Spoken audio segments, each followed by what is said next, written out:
Hello everyone.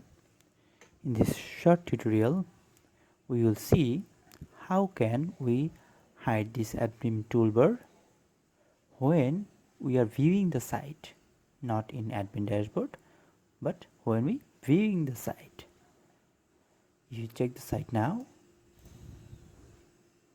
you see here is the admin toolbar.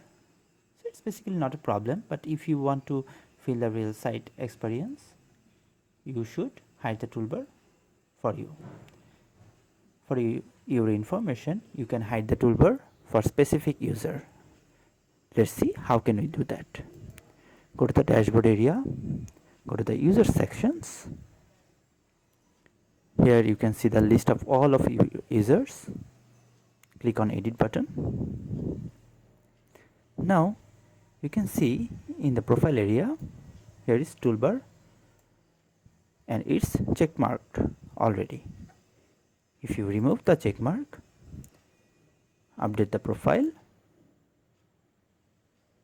it's done. Now if you check the site, there is no toolbar visible in the site.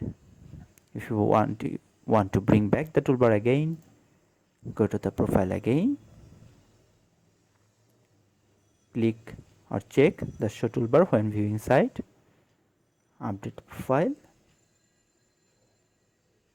reload page. You can see the toolbar is visible again.